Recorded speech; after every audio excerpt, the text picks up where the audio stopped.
bienvenidas a este panel de discusión sobre la reforma a la Ley de Amparo 2025, alcances, implicaciones y desafíos. Por supuesto, agradecemos muy en especial la presencia de todos nuestros invitados e invitadas especiales. Un gusto recibirles aquí. Creo que la mayoría son de casa, pero también tenemos invitados especiales que nos acompañan y que aceptaron esta invitación. Lo que hoy han sido convocados a aprender, a conocer o a reconocer, porque va a ser nuevo, esta nueva ley de amparo, entiendo que lleva prácticamente una semana, lleva semanas, lleva pocos días de actualizarse, pues implica que todos también nos actualicemos con ella. Y además, que ustedes tengan esta posibilidad de primera mano y gracias a quienes vienen a apoyarnos con estas mesas y con este análisis, gracias a los invitados por haber aceptado. Sin duda es una de las herramientas que históricamente más han ayudado para proteger los derechos de las personas. Por eso me parece sumamente valioso que el día de hoy ustedes hayan aceptado esta invitación para formarse, para prepararse, para actualizarse, para aprender de esta nueva ley de amparo. Solo recordándoles que lo que nos une a todas las personas que estamos el día de hoy aquí, seamos abogados o no seamos abogados, seamos personas que trabajamos directamente con este tipo de leyes o no, somos personas que amamos esta ciudad y que además le servimos a ella a través de nuestro trabajo. Aunque su trayectoria les precede, les comparto de manera breve la síntesis curricular de todos ellos. Les presento a nuestro primer panelista, que es el doctor Carlos Ramiro Ruiz Moreno. Él es abogado y maestro en Derecho por la Benemérita Universidad de Guadalajara y doctor en Derecho por el Instituto de Altos Estudios Jurídicos. Actualmente es profesor investigador de carrera titular C, adscrito al Departamento de Derecho Público de la División de Estudios Jurídicos y coordinador del doctorado en Derecho de la misma Universidad de Guadalajara, con más de 40 años de servicio. Nuestro panelista número 2 es el doctor Manuel Ayala Reyes. Es abogado por la Universidad de Guadalajara, maestro en juicio de amparo y doctor en Derecho Judicial. Cuenta con una sólida trayectoria de carrera judicial en el Poder Judicial de la Federación de más de 29 años y actualmente se desempeña como secretario del Tribunal Colegiado. Es el doctor Óscar Adrián Fabián Barajas. Es licenciado en Derecho por el Instituto Tecnológico de Estudios Superiores de Occidente, licenciado en Filosofía por el Instituto Salesiano de Estudios Superiores, maestro en Impuestos por la Benemérita Universidad de Guadalajara y tiene estudios de doctorado en Ciencias de lo Fiscal por el Instituto de Especialización para Ejecutivos C de Guadalajara. Actualmente es socio director y abogado litigante especializado en Defensa Fiscal y Administrativa del despacho Fabián y Fabián Abogados, Sociedad Civil. En el ámbito académico, se ha desarrollado como docente de las asignaturas de Derecho Fiscal, Clínicas Forenses de Derecho Fiscal y Administrativo en la Universidad del Valle de Atemajac y en diversos planteles del Instituto de Especialización para Ejecutivos. Es también catedrático y profesor titular en el área de Derecho Fiscal a nivel maestría en la Universidad Panamericana Campus Guadalajara. También en la actualidad es abogado invitado de la Comisión Fiscal del Colegio de Contadores Públicos de Guadalajara, Jalisco. Experiencia en ámbito jurídico desde el año de 1988, desarrollada en despachos corporativos jurídicos en la Ciudad de México y en la Ciudad de Guadalajara, así como en el servicio público y federal. En la Fiscalía General de la República y Municipal, en los gobiernos de Zapopan y Guadalajara, en sus direcciones jurídicas y en el organismo operador de agua potable de la zona metropolitana de Guadalajara. Tiene experiencia académica y docente a nivel bachillerato y licenciatura, lista en diversos foros locales y nacionales. Así que, sin más preámbulo, procedemos a nuestra tarde. Bienvenidos.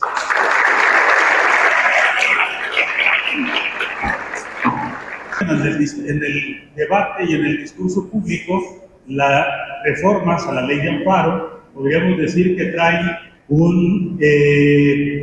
pues a favor de la autoridad, ¿no? Diríamos, bueno, se entiende como que estas reformas benefician a las autoridades.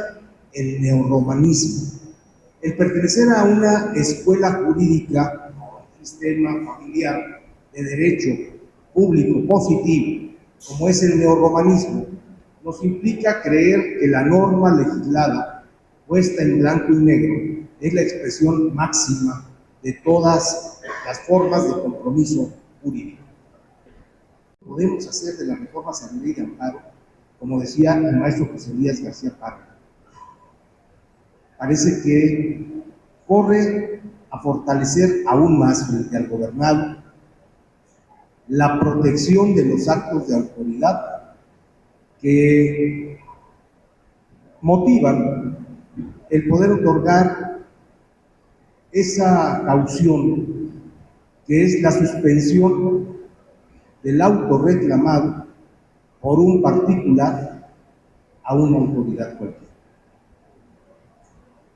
Ayala, es tomando en consideración que se han implementado cambios a figuras procesales como el tema de la restricción, de la cuestión de la demanda, la agilización de procedimientos, desde la trinchera del propio litigio o de la función jurisdiccional, como es su caso, doctor Manuel. ¿Cómo afectarán estos ajustes la estrategia del abogado, la práctica diaria en los juzgados de distrito, en los tribunales colegiados?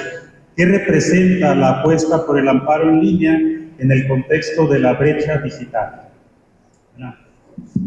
Gracias. Antes que nada, quiero unirme al agradecimiento al consejero jurídico del ayuntamiento, Juanjo Ramos, mi amigo, a mi amigo también, el síndico Salvador. Muchas gracias por la invitación. Al profesor Elías, a mis compañeros panelistas, a Óscar, a mi maestro, el doctor Carlos Ramiro. Siempre es una delicia oír al maestro. Ahorita hizo un resumen de nuestra constitucionalidad, de esta reforma. Yo he escuchado muchos TikToks, muchos prensa que pone esto como que murió el amparo, ¿no? Y unas cosas así que he escuchado. Coincido en el 95% de lo que dice mi maestro Carlos Ramiro en cuanto a que estamos en un estado donde se empiezan a limitar ciertas cuestiones, a matizar, dispuso el maestro una palabra muy elegante, ¿no? Empiezan a matizar figuras, pero yo creo que son focos rojos que hay que ir viendo. Como bien dice, las reformas siempre son reversibles, pero creo que lo que tenemos que hacer es ver cómo le salimos al paso a esto, ¿no? A mí me gustó mucho el tema que me tocó porque tiene que ver con lo procesal y la cuestión instrumental de la ley en cuanto a esta reforma. En lista de acuerdos o de manera personal, ya sería así. Hay un punto importante que las autoridades deben de tomar en cuenta, que ya se ordena que todas las autoridades tengan un usuario de expediente electrónico, que se den de alta, que tengan una firma electrónica autorizada, porque así es como ya van a litigar el juicio de amparo. Entonces eso de cerrar la cortina, ya no recibir los oficios de los amparos y esas cosas, ya no se va a poder hacer. Entonces, con un usuario va a llegar la notificación y hay que instrumentar cosas, ¿no? Aquí, por ejemplo, en un ayuntamiento, las autoridades, las dependencias del gobierno deben de tener a alguien, un sistema que esté verificando ese buzón electrónico para ver las notificaciones, porque a los 3 días se da por hecha y empiezan a correr los términos y los plazos. Entonces, ese tipo de cosas creo que son benéficas. Por eso les digo que hay cosas que sí veo buenas de la reforma. También se establece ya una cuestión de plazos en los que se tiene que notificar el inicio de un juicio, con varios términos ahí, obviamente con toda la intención de restringir la procedencia de la suspensión, que lleva toda la dedicatoria de los asuntos fiscales, ¿no? Hay mucha manera de darle la vuelta, sí, la argumentación jurídica siempre decimos que hay más de 2 opciones posibles válidas para interpretar una norma, y creo que de ahí surge el que se le puede dar la vuelta. Claro que lo restringe más, expresamente dice en qué casos ya no procede la suspensión, pero ni siquiera ahí es una negativa absoluta.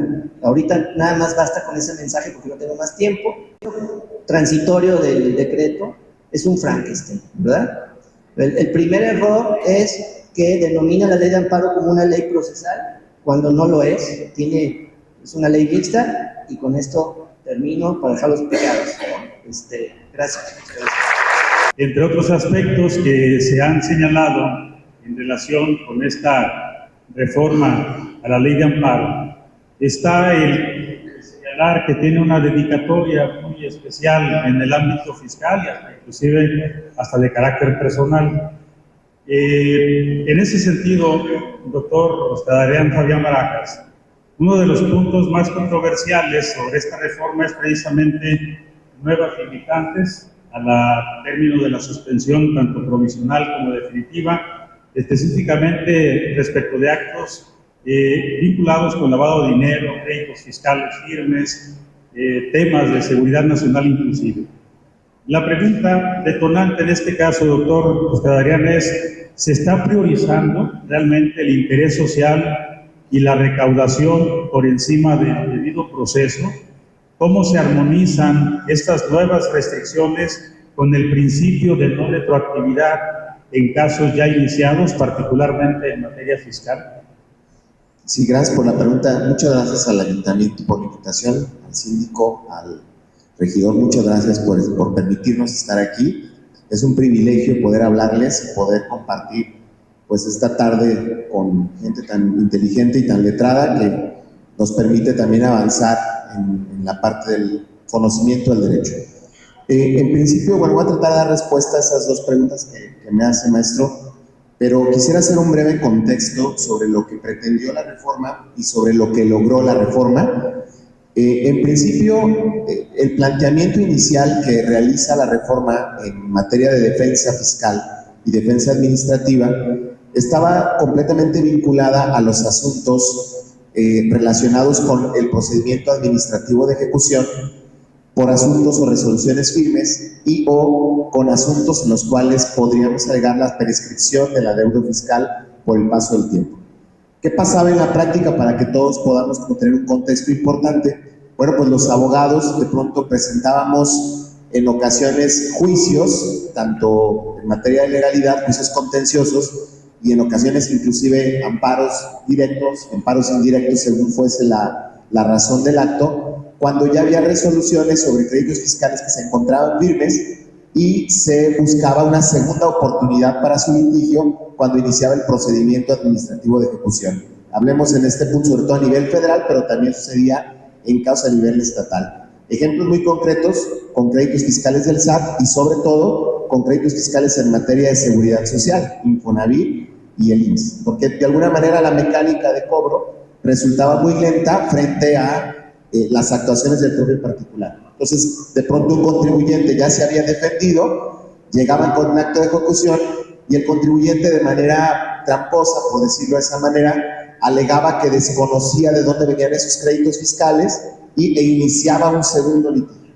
Y con ese segundo litigio, a pesar de existir cosa juzgada, si la autoridad no llevaba a juicio esa situación de cosa juzgada o el tribunal no lo advertía, podríamos encontrar sentencias de prescripción o sentencias de nulidad de los actos cuando ya habían sido resueltos con anterioridad. Entonces, esta situación se detecta en materia fiscal administrativa porque hay muchos casos que fueron repitiéndose de esta manera y la reforma pretende contrarrestar que sobre ese tipo de asuntos pueda el contribuyente o el gobernado tener una segunda oportunidad intentando engañar al Poder Judicial de la Federación y utilizando el amparo también para estos fines. Entonces creo que la inspiración es correcta. Ahora, ¿qué sucedió en la práctica? Que es lo que me gustaría aquí comentar. ¿Qué pasó con la reforma fiscal? Hablando en tres grandes grupos. Primero, la suspensión. En temas de suspensión, efectivamente, la ley de amparo establecía y sigue estableciendo que hay actos que no son suspendibles. Esto tiene que ver con cuestiones estratégicas de seguridad nacional. Por lo tanto, cuando existe alguna restricción expresa por parte de la Constitución o una motivación reforzada por parte de una autoridad para considerar que una determinada acción conlleva esta característica de seguridad nacional, entonces ese acto no será suspendible ni de manera provisional ni de manera definitiva. Esto ya venía sucediendo en la práctica, ya teníamos jurisprudencia al respecto. El tema que aquí puede estarse en esta circunstancia en mi opinión, es que la ley de amparo sí nos establece con total precisión que los actos no suspendibles son únicamente los que refiere el artículo 28 en sus párrafos 15º y 17º. Por lo tanto, creo que no hay incertidumbre en cuanto a la característica o a la etiqueta de seguridad nacional, porque están previstos que tiene que ver con cuestiones estratégicas, telecomunicaciones, actividades administrativas que son de seguridad nacional. Entonces tendremos la restricción de no suspensión, máxime que también no podrá haber ni siquiera suspensiones con efectos generales. Entonces esto ya complementa y cierra el catálogo. Creo que ahí hasta cierto punto hay una justificación para las autoridades, considerando que el proyecto de nación tendría una prioridad sobre el interés particular, ¿no? Obviamente esto no conlleva que no sea indemnizado en particular si es que ese proyecto nacional le afecta. Eso sería una cuestión totalmente diversa, ¿no? Ahora, donde creo que sí existe un problema de facto y un problema jurídico de alta importancia, tiene que ver con los asuntos de la UIF, porque en materia de inteligencia financiera y recursos de procedencia ilícita, se parte o se partía de dos supuestos. Esto puede ser muy interesante para efectos también de los casos estatales.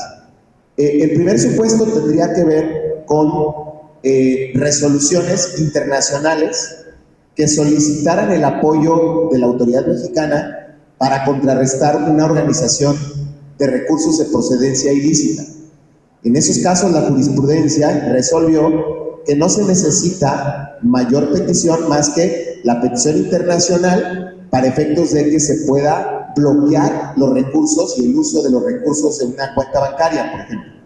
Había una orden internacional, prevalece el tratado internacional, luego entonces la jurisprudencia resolvía ese asunto. ¿Qué sucede en aquellos casos donde la UIF presume, este es el segundo supuesto, la presunción de ilicitud del recurso? En esos casos, decía la jurisprudencia, se necesita la orden de un juez para poder restringir, ¿de acuerdo? Y si no existía la orden del juez, entonces, ¿qué hace el juez de amparo? Ante un bloqueo de cuentas bancarias basado en una presunción, no decimos que no pueda la autoridad actuar con presunción, ella puede presumir que una persona maneja recursos de procedencia ilícita o está vinculado a una organización, pero necesita solicitarle a un juez que le otorgue el bloqueo de la cuenta bancaria, en atención al 14 y 16. ¿Qué decía la jurisprudencia? Si no hay orden del juez, tienes que destrabar ese embargo y seguir un procedimiento administrativo. ¿Qué pasa en la práctica? El 99% de los asuntos que llegaron sin orden del juez, los jueces de distrito, a través del amparo indirecto, nos concedían la suspensión provisional y después definitiva. Que la UIF se tardara en cumplimentar es otra cosa. Qué bueno que no se reformó la parte de la cumplimentación. Si así se tardaba la UIF, imagínense, sin una sanción. Entonces, ¿qué pasaba con estos casos? Se otorgaba la suspensión. ¿Qué puede pasar en este momento? La reforma establece que la suspensión provisional no se va a otorgar. Esto quiere decir que no importa si hay una orden internacional, si la UIF determina bajo sus métodos principales de presunción, porque esto es importante, es una presunción, de que hay una cuenta o hay recurso de procedencia ilícita, puede bloquear y ese bloqueo inicialmente no se puede suspender. ¿Qué dice la ley? Te podré conceder una suspensión definitiva, pero solo, y aquí viene un parámetro interesante de metodología, que también va a complicarse porque dice, tienes que acreditar la necesidad de los recursos para pago de nóminas, para pago de alimentos o para tu propia subsistencia, acreditando los recursos. Y solo así te podré permitir en una suspensión definitiva utilizar tus recursos para que sobrevivas, pero es discrecional. Esa parte me parece que sí tiene un punto, digamos, muy tajante, porque la exposición de motivos es qué pasaba en la práctica. Yo te doy la provisional y el delincuente saca sus recursos, sí, pero como decía la Biblia o el texto bíblico, basta un solo justo para que la ley sea injusta. Entonces, si uno solo, que como ha pasado mucho en el caso, se le bloquea la cuenta bancaria por presuntamente formar parte de esa organización y no se le van a permitir utilizar sus recursos, me parece que desde esa óptica la imposibilidad de la suspensión provisional ya en sí misma es inconvencional y desde luego podría representar un tema de inconstitucionalidad, ¿no? Ahora, en temas fiscales, y con esto cierro, en realidad la pregunta sería si nos podemos defender o no frente a temas fiscales. Esa sería como la preocupación que surgió en redes y en materia de asuntos de naturaleza fiscal. Sí nos podemos defender, porque inclusive la redacción quedó de manera incorrecta. ¿Qué dijo la redacción? Si tenemos créditos fiscales que hubiesen sido declarados firmes por resolución, y después dice un requisito, y además de que sean firmes, estos ya hayan sido resueltos, ya hayan sido impugnados, ya hayan quedado firmes, entonces no procede la defensa. Procederá en su caso el amparo hasta un momento procesal. Esto ya venía dándose en materia de legalidad. O sea, nosotros en materia fiscal, cuando venía un procedimiento de ejecución, no nos podíamos defender sino hasta que hubiera la convocatoria para el remate. ¿De acuerdo? Antes no, había varias etapas y hasta el remate te podías defender. Lo mismo hace la ley de amparo. El problema que tenemos en este momento tiene que ver con la prescripción del crédito fiscal. Porque la ley sí nos establece de forma confusa, y ahorita quizá puedo aclarar en mi segunda intervención, que cuando hay un caso de prescripción, también esto aplica para el Estado, o sea, para las cuestiones estatales y municipales, ¿cómo debemos de considerar si un contribuyente se puede defender? La inspiración decía, no te puedes defender contra créditos prescritos firmes. ¿Sí? Entonces pareciera que ya no hay prescripción en tema fiscal, pero la ley estableció un requisito, siempre y cuando ya lo hubiese solicitado y si te hubiese resuelto que no, entonces sí, un crédito ya no podrás pelearlo con posterioridad.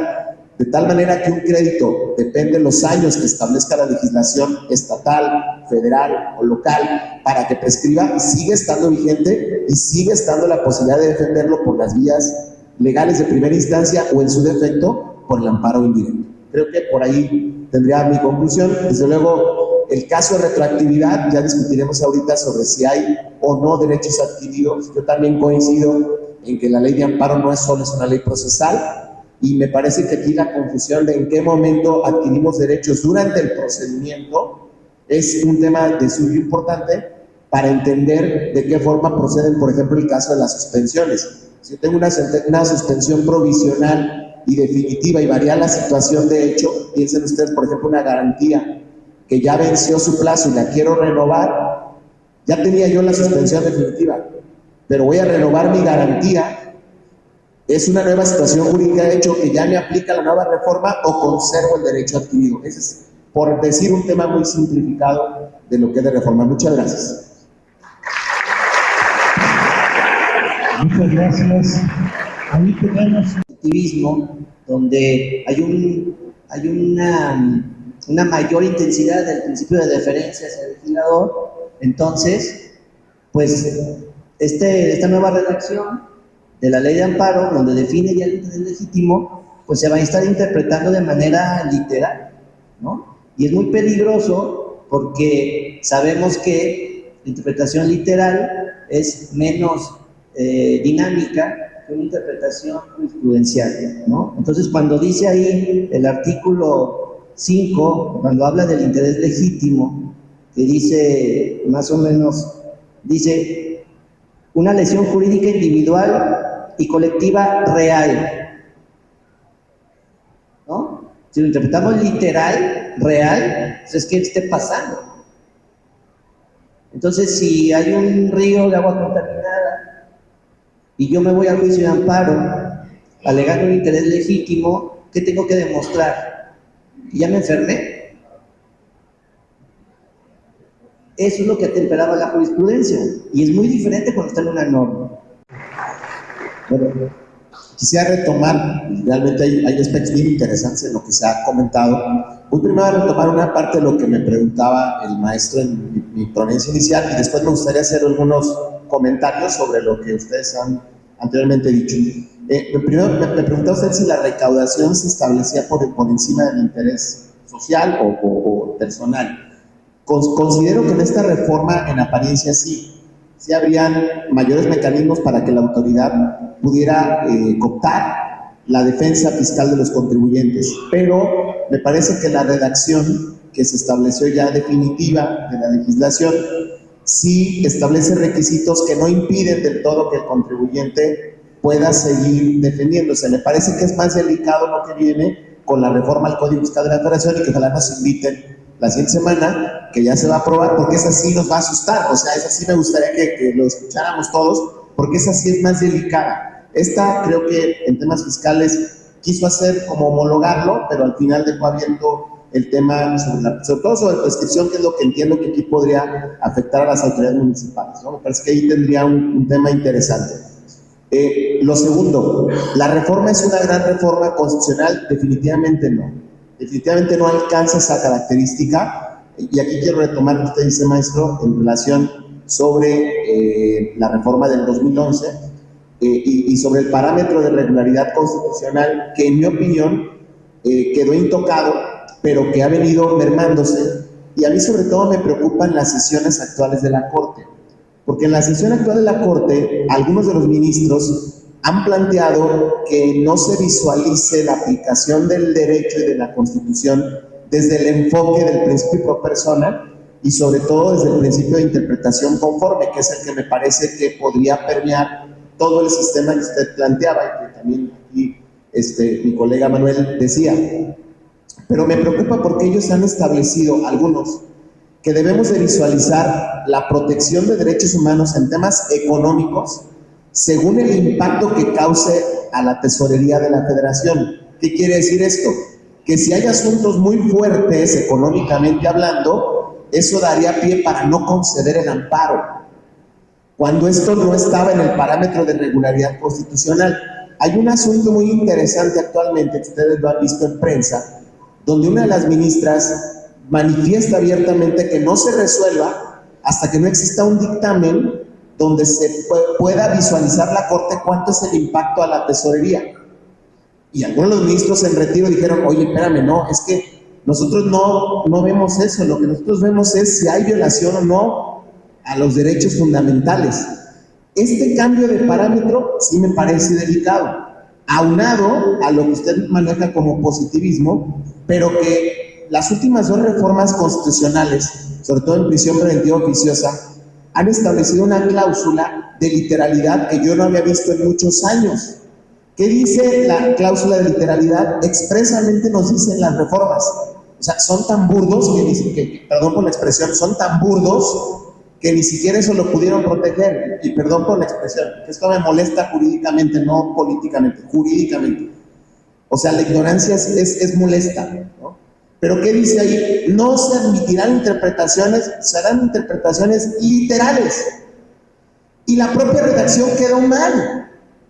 Entonces, ¿qué van a hacer cuando hay redacciones literales incorrectas si no tienen posibilidad de interpretación hermenéutica, que es lo que usted comentaba? Esas cláusulas de literalidad me parecen completamente ya en desuso, pero además violatorias de la Constitución, y están presentes en nuestra Constitución. Eso creo que tiene mucho sentido lo que ustedes comentaban. Yo concluyo diciendo que esta reforma tendrá que ser vista a la luz del principio de interpretación conforme, y desde ahí permear algunos elementos de la misma que sí podrían resultar inconvencionales. El tema, y dejo aquí nada más a la pregunta a los abogados, si procede el amparo contra la ley de amparo. Ahí tendríamos todo un tema de discusión muy interesante, que bueno, esto ya es técnico y que tendremos que hacerlo valer en los recursos, pero eso ya es motivo de otra charla y de otra plática. Pero no procede el amparo contra aplicaciones de la ley de amparo. Entonces, está muy interesante aquí qué va a hacer el gobierno. A mí me parece que estamos viviendo tiempos genuinos, que no hay que asustarnos. Tenemos que encontrar la manera. Miren, en el 2014 surgió un concepto, y con eso termino, donde hablaban en materia fiscal de materialidad y de inexistencia de operaciones. Y los más asustados eran los magistrados del tribunal, porque no sabían qué era eso.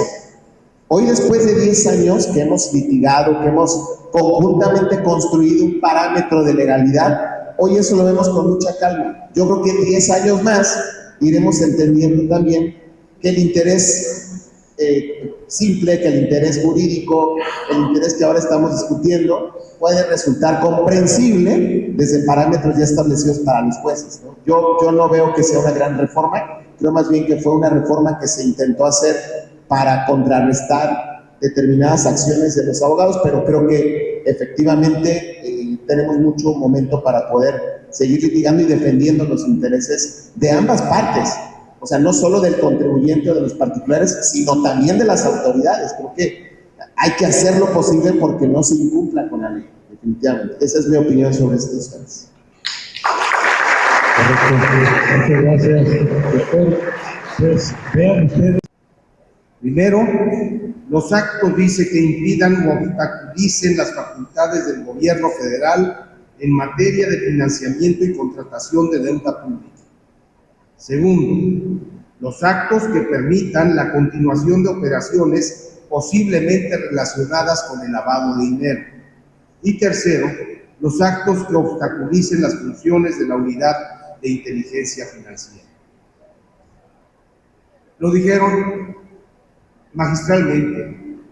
Oscar Adrián y Manuel fueron insistentes en señalar cuál era el propósito de esta reforma a la ley de amparo. El propósito puede sintetizarse en esto: se adecuó acceso a la justicia en la virtualidad. Es el otro rubro, pero créanme que la reforma es menor en esa materia. El amparo sobrevive, pero lo cierto es que pone en riesgo, desde la perspectiva del que es gobernado, de la persona que es gobernada. De qué temas sí tendría que haber estado en la reforma a la ley de amparo. Por ejemplo, por supuesto, el impulsar, o no sé qué palabra usar, para emocionarlos, hoy estamos ahí aquí con el gobierno, entidades de gobierno, la justicia funcional local. Es increíble, y a lo mejor no tengo tiempo de explicar esta idea en profundidad, espero que no suene muy mal, pero es increíble que un juicio mercantil de 5,000 pesos vaya hasta un tribunal colegiado de circuito. Que si no te repararon tu fascia cuando chocaste y el seguro no cumplió, se vaya hasta un tribunal colegiado de circuito. Debe haber una justicia constitucional local, o debe haber asuntos que terminen en la segunda instancia local, en el Supremo Tribunal de Justicia. Queremos despresurizar la justicia constitucional. Hay que hacernos cargo de temas que no son constitucionales, son temas evidentemente privados. El amparo directo tiene que hacerse muy chiquito. El otro tema que creo que debería de estar es la oralidad en el juicio de amparo. Es increíble que estemos batallando en cómo resolver los amparos que vienen de los tribunales orales laborales federales, de los juicios orales mercantiles, de los juicios orales penales, de los nuevos juicios orales civiles que hay en muchas entidades federativas. Aquí nos va a llegar con el Código Nacional de Procedimientos Civiles y Familiares, y no tenemos un juicio de amparo que tenga oralidad. Propuestas extraordinarias, honestamente se los digo a los dos que son propuestas extraordinarias, y me gustó mucho esta forma de terminar de Manuel, que dice hay que poner a los jueces a pensar. Definitivamente, eso está muy interesante que lo hagamos, no ponernos a pelear, sino ponernos a pensar para realmente con argumentaciones ir dilucidando el verdadero sentido que buscaba esta reforma. Yo quisiera concluir mi participación precisando los puntos que sí veo correctos o innovadores en esta reforma.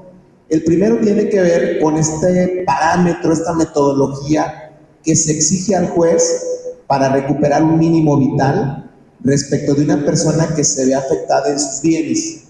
Eso me parece muy interesante porque no existía como tal en alguna legislación, y creo que nos va a ayudar mucho en varios temas, o sea, en temas fiscales, en temas de WIF, por ejemplo, donde ahora nos dice, ve, si te voy a embargar porque tienes una presunción de ilicitud, pero lo mismo lo podríamos llevar a materia fiscal. Te voy a embargar porque tienes una deuda fiscal con el Estado, con el municipio, con el Estado. Estoy de acuerdo, pero no me dejas nada para yo poder sobrevivir. Ese mínimo vital tendrá que desarrollarse para que también la autoridad pueda desbloquear ciertos fondos para la manutención de esa persona que, por ejemplo, tiene un adeudo con el fisco o que tiene un procedimiento de presunción de ilicitud. Esa me parece una reforma que deberá de pulirse porque queda ponderación del juez, pero que ya está en la ley de amparo. Eso me parece muy bueno, ¿no? Creo que nos va a permitir, en algunos casos, que el propio particular disponga de los bienes, de sus bienes para sobrevivir. El segundo elemento, que está muy interesante y que creo que me parece que con esto habría que agradecerle a diputados lo que pasó. Se establecía todo un capítulo para el cumplimiento y las sanciones, el procedimiento sancionador para las autoridades que incumplieran con la ejecución de una sentencia. Y la propuesta era muy cómoda para la autoridad, porque decía básicamente el legislador: si yo le ordeno a una autoridad, entiéndase a todos los niveles, estatal, municipal, que cumpla con una sentencia, pero la autoridad me manifiesta una imposibilidad material o física para hacerlo, entonces no procederán las sanciones ni penales ni administrativas. Situación que están a la orden del día con ustedes, ¿no? Por incumplimientos. En mi opinión, claro, la solución no era quitarlo, ¿de acuerdo? Pero se quitó ese capítulo y se dejó igual. O sea, hay que tener nada más a reserva del estudio que se exige para lo que comentaba.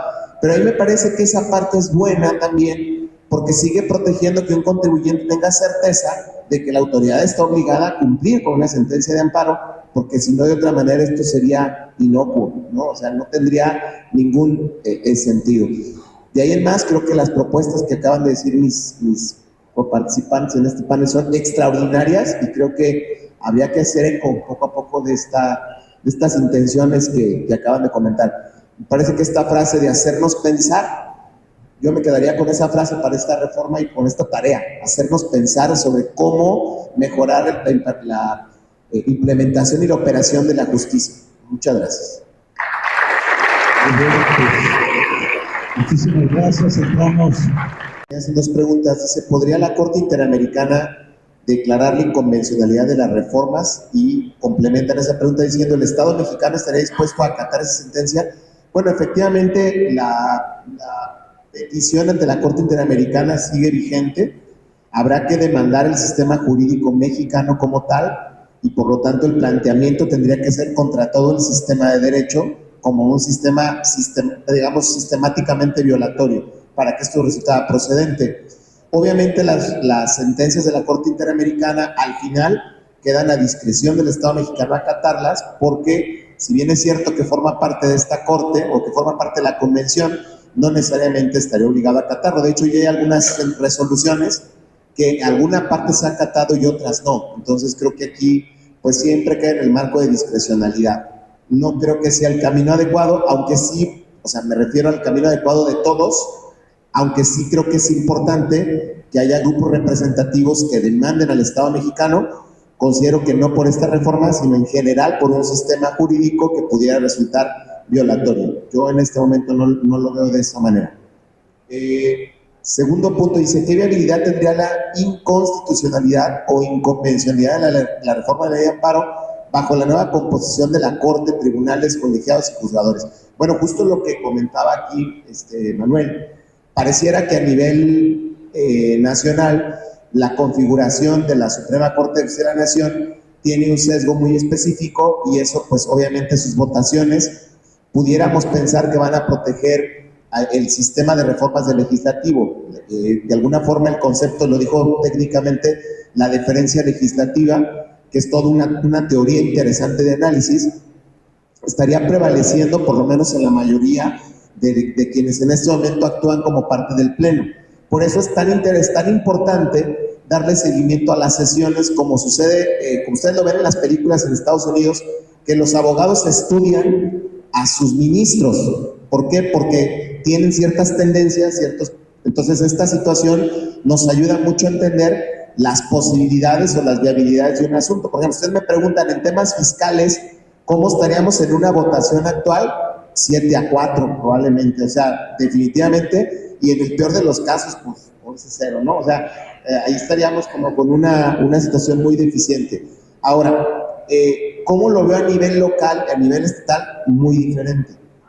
De hecho, creo que una de las estrategias importantes tiene que ser que los asuntos se resuelvan a nivel estatal, porque ahí tenemos magistrados como el licenciado, ¿no? Entonces es diferente, porque él conoce la situación de la empresa actual, que sí a lo mejor tiene un crédito de 1,000 millones de pesos, pero es una empresa jalisciense que se conoce, que sabe cómo actúa, y que no puede decir, hoy llegó una persona de Secretaría aquí de Hacienda, para terminar mi comentario, a notificarnos un requerimiento de un crédito de 1,000 millones de pesos, y su cara fue de asombro, y me dijo, oiga, ¿y si deben tanto? O sea, no nosotros pues, sino los clientes. Y le dije, pues no, son una empresa que se dedica a X actividad. Ah, sí la conozco. Entonces, es diferente el matiz. Creo que es mayormente viable terminarlos en amparo directo aquí a que se vayan a la corte. Creo que tenemos más chance de que aquí se pueda razonar más el tema. Muy bien, pues, agradeciendo a operadores jurídicos o como sea, pero el tema es que seguramente, y retomo las palabras de la presidenta de Guadalajara de hace un momento, de decir, estamos precisamente para el servicio de la ciudadanía. Entonces, me parece que estos ejercicios abonan precisamente para ello. Adelante. Que se acaba de reformar va a ser perfectible y nos vamos a ir dando cuenta sobre la marcha tantas cosas que van a ir dando. Y le vamos a agarrar la palabra para la próxima reforma, sin tener aquí para continuar con nuestras capacitaciones. Pero sí, en nombre del gobierno municipal, de nuestra presidenta, darle las gracias porque sí nos da una claridad, principalmente bajo los dos rubros, como autoridad municipal, para efecto de que si hay algo de ventaja, porque las leyes tienen que ser para todos y es donde nos dejan en un estado medio de desventaja, y más cuando hemos conocido los dos ámbitos de la abogacía, sabemos la dificultad de esto. No queremos dejar de pasar, darles un pequeño reconocimiento por habernos acompañado, al maestro Calderón, al maestro Manuel, gracias Manuel, al doctor Oscar, gracias doctor, y desde luego a Elías, nuestro amigo a todos nosotros. Gracias a todos ustedes y espero que haya sido enriquecedor, como quedamos, y vamos a seguir con esta dinámica de seguirnos llevando algo, porque de eso se trata, que nos llevemos algo, y gracias a ustedes y gracias a todos nosotros por haber estado. Que pasen buenas tardes.